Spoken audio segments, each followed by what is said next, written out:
Europe 1 matin. L'édito politique sur Europe 1 avec Le Figaro. Bonjour Vincent Trémollet de Villers. Bonjour Dimitri, bonjour Anissa, bonjour à tous. Vincent. Vincent, hier soir à la télévision, Emmanuel Macron a tenté de rassurer les Français sur la situation politique et économique. Il a aussi refusé d'endosser la responsabilité de la crise politique. Oui, à l'entendre, il est innocent et tout le monde est coupable de ne pas l'avoir compris. Pourtant, tous les chemins de la crise mènent à Emmanuel Macron. Il y a le chemin des oppositions d'abord, celles qui ont renversé le gouvernement Barnier, qui font du chef de l'État la cause première de l'instabilité. Mais il y a aussi les Français. Dans le sondage Odoxa Backbone que publie le Figaro ce matin, 46% d'entre eux pensent que le chef de l'État est responsable de la crise politique que nous vivons. Ils sont seulement 1 sur 10 à accuser le RN ou la France insoumise. Et puis, une lecture honnête des faits nous montre que oui, cette instabilité ne date pas de la censure. En 12 mois, Dimitri, nous avons consommé 3 premiers ministres et nous attendons le 4e. Nous en sommes déjà à 4 ministres de l'Éducation nationale. Nos enseignants doivent en avoir le tournis.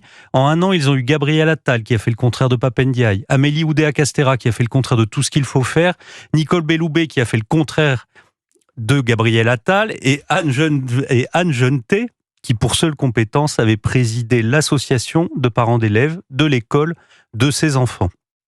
Hier soir, à la fin de son allocution, le président a parlé comme saint François d'Assise, vous savez, là où est la haine que je mette l'amour.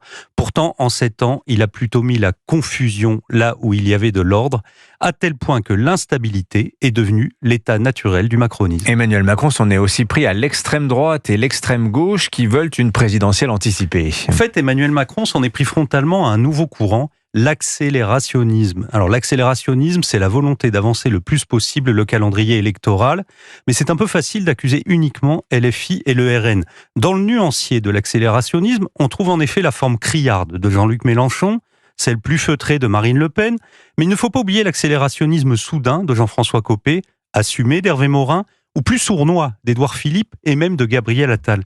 Puis il y a les Français, qui toujours dans notre sondage Odoxa Backbone sont 60% à vouloir la démission du chef de l'État. Donc cette question apparemment insensée s'est installée dans l'atmosphère politique, mais en fait c'était écrit qui perd la dissolution récolte des demandes de démission. Bon, vous pensez que c'est possible, que c'est souhaitable la démission du président ? La Constitution protège absolument le chef de l'État qui, selon ses mots, exercera son mandat jusqu'au bout. Vous me demandez ensuite si c'est souhaitable. Je vous répondrai qu'il faut tout faire pour l'éviter. D'abord, parce que cela ajouterait du désordre au désordre. Ensuite, parce que cela créerait un dangereux précédent. Ceux qui s'opposent aujourd'hui gouverneront peut-être demain. Ils auront des périodes d'impopularité. S'ils succèdent à un président démissionnaire, on leur demandera de faire de même.